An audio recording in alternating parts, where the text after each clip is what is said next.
बिस्मिल्लाहिर्रहमानिर्रहीम। आज हम पानीपत की पहली लड़ाई के वाक़यात से मुताल्लिक़ पढ़ेंगे। ज़हीरुद्दीन बाबर छोटी उम्र में ही था कि उसके वालिद वफ़ात पा गए और 11 साल 4 माह की उम्र में वो फरगाना के तख्त पर बैठ गए।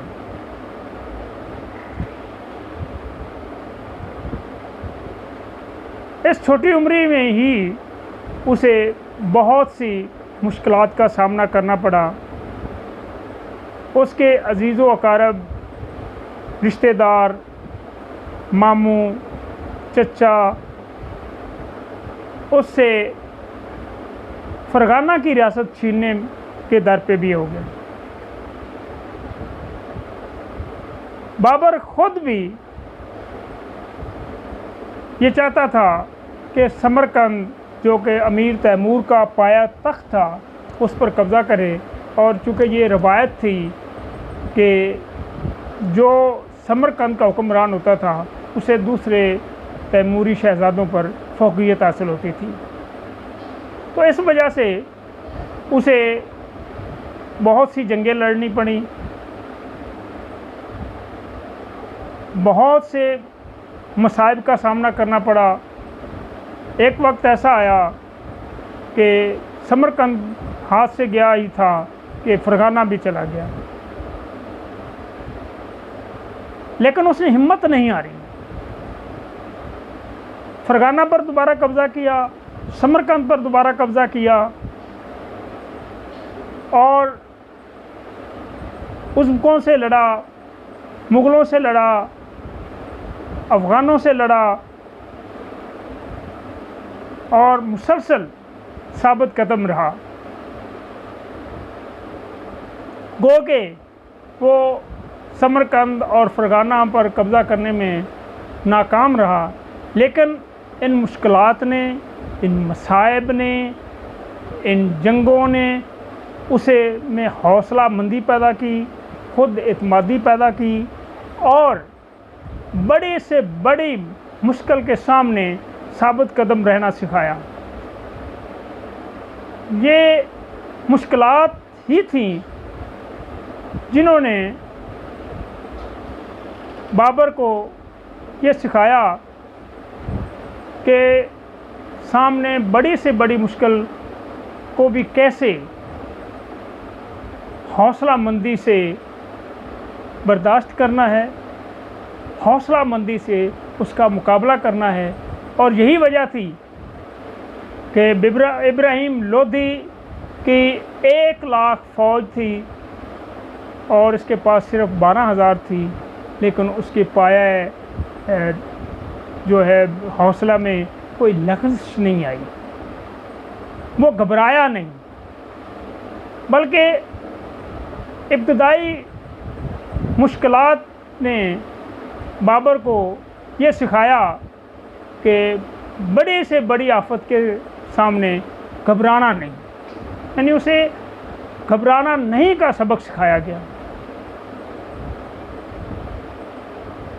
बाबर जब समरकंद और फरगाना से मायूस हुआ तो उसने 1504 को काबुल पर हमला किया, काबुल पर कब्ज़ा किया। और वो खुद तुज़्के बाबरी में लिखते हैं कि जब उसने काबुल पर कब्ज़ा कर लिया था, हमला किया, कब्ज़ा किया, तो उस वक्त ही हिंदुस्तान पर हमला करने की सोचने लगा। हिंदुस्तान पर हमला करने के एक सबब यह भी था कि वो ये समझता था कि पंजाब, चूँकि उसके जद्द अमजद अमीर तैमूर ने फ़तह किया था और वहाँ पर अपने नायब को छोड़ कर गया था, यानी कि खिज़र खां, जिसने जो बाद में सलातीन दिल्ली का हुक्मरान भी बना, तो वो ये समझता था कि पंजाब उसके जद्द अमजद का है और इसलिए वो उस पर अपना हक़ जताता था। दूसरा ये हुआ कि इब्राहिम लोदी के चचा आलम खान लोदी, पंजाब के गवर्नर दौलत खान लोदी और मेवाड़ के हुक्मरान राणा सांगा ने भी बाबर को हिंदुस्तान पर हमला करने की दावत दी। तो इस मौका को उन्होंने गनीमत जाना और हिंदुस्तान का रुख किया। बाबर 12 नवंबर 1525 से काबुल से रवाना हुआ और दिसंबर के शुरू में उसने सरहद को अबूर किया और सीधा मुग़ल छावनी जो कि सियालकोट में थी वहाँ पहुँचा। वहाँ से उसे इल्म हुआ कि दौलत खां मिल्वत के कला में महसूर है और वो मुग़ल फ़ौजों से टकराना चाहता है। तो बाबर ने पहले दौलत खां पर हमला किया, उसे गिरफ़्तार कर लिया। उसके बाद वो दिल्ली की तरफ चला। उधर इब्राहिम लोदी को भी इस बात का इल्म हो चुका था, तो वो भी बाबर से टक्कर लेने के लिए तैयार था और 1 लाख फ़ौज से पानीपत की तरफ रवाना हुआ। बाबर के बड़े बेटे हुमायूं ने हिसार फ़िरोज़ा की फ़ौज को मुंतशिर किया, क्योंकि इब्राहिम लोदी सबसे पहले हिसार फ़िरोज़ा की फ़ौज को साथ लेकर हमलावर होना चाहता था।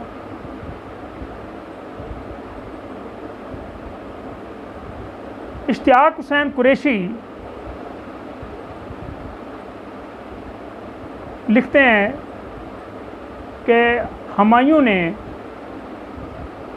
26 फरवरी 1526 को इब्राहिम लोदी के हरावल दस्ते को शिकस्त दी। और एक और रवायत ये है कि बाद में बाबर भी हुमायूं के साथ मिल गया और लोदियों के हरावल दस्ते को 1 अप्रैल 1526 को शिकस्त दे दी। बाबर पानी के पत के मैदान में 12 नवंबर 1526 को पहुंचा और पानीपत के कस्बे के नज़दीक पड़ाव डाला।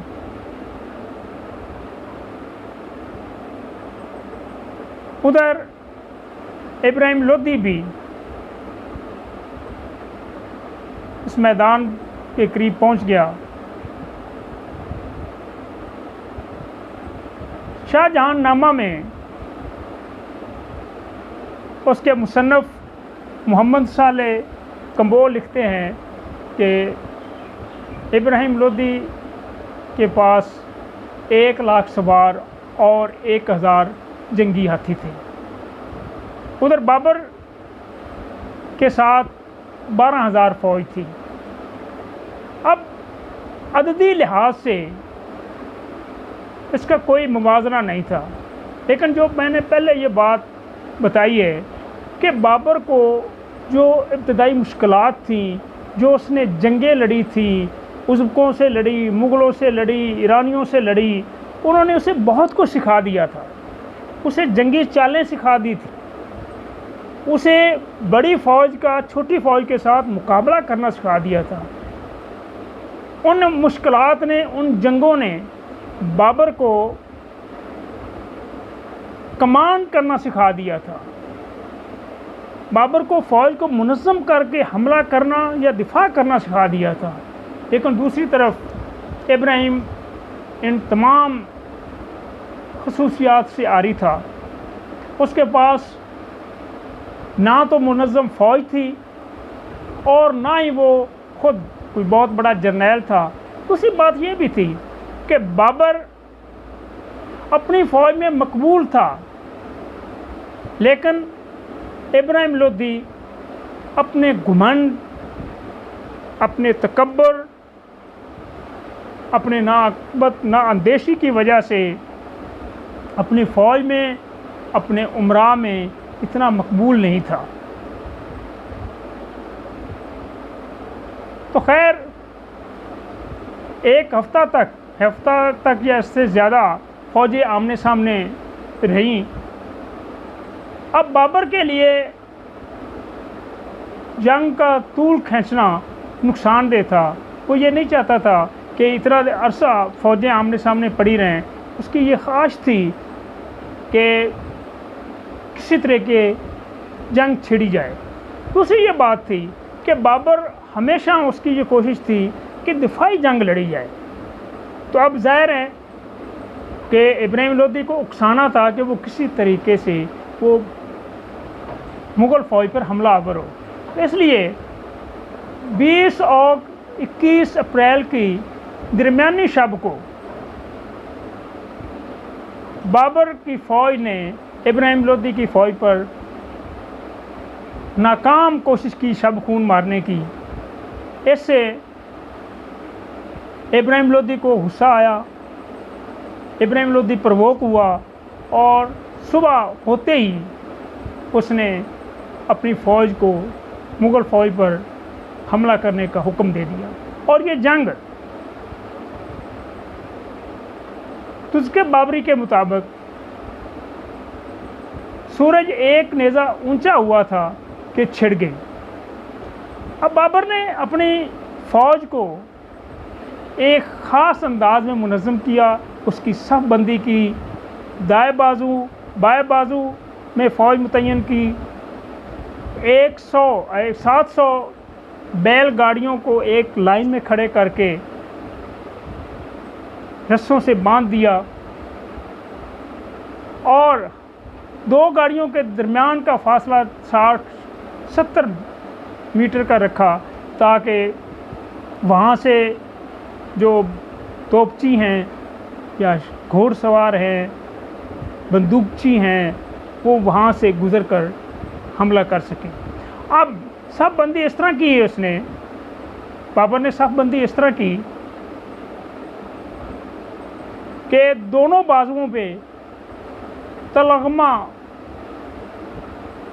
मुतय्यन किए। तलगमा असल में वो चाबक दस्त यानी बड़े चुस्त और बहुत ही होशियार दस्ता होता है जो तेज़ी से हमला करता है, बड़ी फुर्ती से हमला करता है। तो ये मुतय्यन किए। एक और स्ट्रेटजी ये अपनाई कि दरिया जमुना की तरफ एक खंदक खोद दी। ये जो कस्बा था पानीपत का, उसकी तरफ भी दरख्त काट कर डाल दिए और सामने भी इस अंदाज से दरख्त डाल दिए कि अगर कोई फ़ौज हमला आवर हो तो वो आसानी से हमला ना कर सके, उसके लिए इतनी रुकावटें हों कि उसके लिए ये नामुमकिन हो जाए। नामुमकिन ना हो तो मुश्किल ज़रूर हो जाए, अब तरी का शिकार ज़रूर हो जाए। इस तरह उसने ये जो है सफ़बंदी की। बाबर ने तोपों और बंदूकचियों की कमान जो थी वो 2 रूमी कमांडर थे, उस्ताद अली कुली और उस्ताद मुस्तफ़ा रूमी के हाथ में थी। अब जब इब्राहिम लोदी की फ़ौज हमला आवर हुई, उसके आगे हाथी थे, पीछे दूसरी फ़ौज थी, घोड़सवार थे। तो उन्हें ये इल्म नहीं था कि यहाँ सामने जो है वो रुकावटें हैं, दरख्त डाले गए हैं, खंदकें हैं, इन चीज़ों का इसे उन्हें इल्म नहीं था। तो वो जब बढ़ते आए तो जब फ़ौज के करीब आए तो उन्होंने देखा कि वो तो दरख्त डाले गए हैं, वहाँ से गुज़रना मुश्किल है, तो थोड़ा सा रुके। अब ये बहुत लंबी फ़ौज थी, पिछलों को कोई इल्म नहीं था कि पहले वाले क्यों रुक गए।